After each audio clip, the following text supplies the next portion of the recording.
Malkajgiri division వారి పరిధిలో ఉన్నటువంటి పోచారం పోలీస్ స్టేషన్ మరియు గట్కేసర్ పోలీస్ స్టేషన్లో series of హెచ్బీస్ day and night అవడం జరిగింది. సో మనకు ఫస్ట్ కంప్లైంట్ 26th ఏప్రిల్ రోజు కంప్లైనెంట్ స్వాతి వాళ్ళ ఇంట్లో వాళ్ళు మార్నింగ్ అరౌండ్ 11 o'clockకి బయటికి వెళ్ళి తిరిగి మళ్ళీ సాయంకాలం 7:45 ఇంటికి వచ్చి చూసుకుంటే వాళ్ళ డోర్ బ్రేక్ చేసి ఇంట్లో ఉన్నటువంటి రూమ్స్లో అల్మెరాస్ అన్నీ కూడా పగలగొట్టి అన్ని వస్తువులు కూడా చిందరవందరగా పడి ఉన్నాయి.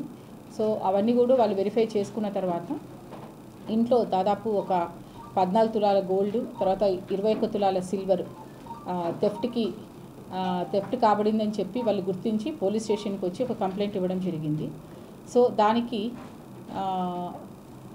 ఏసీపీ మల్కాజ్గిరి వారి యొక్క ఆధ్వర్యంలో సిఐ పోచారం, తర్వాత డిఐ గట్కేసర్, అతను డిఐ గట్కేసర్ కానీ పోచారం డిటెక్టివ్ ఇన్స్పెక్టర్ కూడా, సో వారు, తర్వాత యుగంధర్ డిఎస్ఐ, వీళ్ళ ముగ్గురు ఒక టీమ్స్గా ఫామ్ అయ్యి ఈ కేసును డిటెక్ట్ చేయడం జరిగింది. సో ఇన్ ద ప్రాసెస్ దాదాపు ఒక 200 కెమెరాల వరకు పోలీస్ వారు అన్నీ వెతికి ఈ అక్యూజ్డ్ని మనము పట్టుకోవడం జరిగింది. ఈ అక్యూజ్డ్ వచ్చేసి ఇతని పేరు Seelam Shetty Venkataramana alias Srinu, son of Nageswara Rao. ఇతనికి దాదాపు 50 సంవత్సరాలు. ఇతను బేసిక్లీ హీఈస్ ఫ్రమ్ విజయవాడ, కానీ ఇప్పుడున్నది జనగాం టౌన్లో ఉంటున్నారు.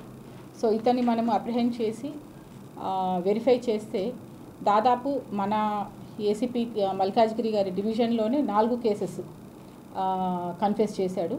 దాని తర్వాత ఒక 2 కేసెస్ సిద్దిపేటవి, అంటే ఇది రీసెంట్ మంత్స్లో ఈ 6 కేసెస్ కూడా కన్ఫెస్ చేయడం జరిగింది. సో అతను చెప్పిన కన్ఫెషన్ ప్రకారం మనకు ప్రాపర్టీ కూడా almost 21 tolas of gold, 1 kg of silver and 1.5 lakh net cash recover చేయడం జరిగింది. సో ఇతని బ్యాక్గ్రౌండ్స్కి వచ్చే వరకు ఇతను 20 years బ్యాక్, అంటే అతనికి 20 years ఉన్నప్పుడు దాదాపు 30 ఏళ్ళ కిందటిని మన దగ్గరికి రావడం, హైదరాబాద్కి వచ్చి జీడిమెట్ల దగ్గర ఉన్నటువంటి బాలానగర్లో ఒక స్క్రాప్ షాప్లో పనిచేస్తుండేవాడు. అక్కడే పరిచయమైనటువంటి ఒక లేడీని పెళ్లి చేసుకోవడము, తర్వాత ఆ విధంగా జీవనం సాగిస్తూ దీంతోపాటు ఎక్స్ట్రాగా ఈ అఫెన్సెస్ కూడా చేయడం స్టార్ట్ చేశాడు. సో ఆల్మోస్ట్ ఇప్పటి వరకు మనం వెరిఫై చేసిన దాంట్లో 100 FIRs అయితే ఇతని పేరు మీద నమోదే ఉన్నాయి. సో చూచాయిగా కూడా ఇంకా కనుక్కుంటే కూడా ఇంకా చాలా డీటెయిల్స్ వస్తున్నాయి.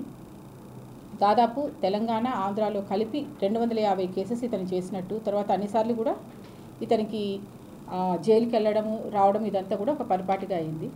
సో ఇది 2014లో ఇతని యొక్క పొటెన్షియల్ అవన్నీ చూసుకొని పోలీస్ వారు ఇతనికి కౌన్సిలింగ్ చేసి ఈ ఉప్పల్ దగ్గరనే ఒకటి మైత్రి టిఫిన్ సెంటర్స్ అని పోలీస్ వారే వారికి జీవనోపాధి ప్రకారం అతనికి అట్లాంటి ఎస్టాబ్లిష్మెంట్ ఒకటి పెట్టించడం జరిగింది. సో తర్వాత ఒక 3-4 years బాగానే చేశాడు. తర్వాత మళ్ళీ కూడా ఈ అఫెన్సెస్కి చేయడం అవన్నీ స్టార్ట్ చేశాడు. రీసెంట్గా మన దగ్గర ఈ 6 కేసెస్లో అఫెన్సెస్ చేయడము, కన్ఫెస్ చేయడము ఇవంతా జరిగింది. సో ఇప్పుడు జ్యుడిషియల్ రిమాండ్కి పంపిస్తున్నాము. తర్వాత పోలీస్ కస్టడీ తీసుకున్న తర్వాత ఎగ్జాక్ట్గా ఇతను ఇంకా ఎన్ని కేసెస్లో ఉన్నారు, ఇంకా ఏంటి అనేది ఫర్దర్ ఇన్వెస్టిగేట్ చేయాల్సి ఉంటుంది.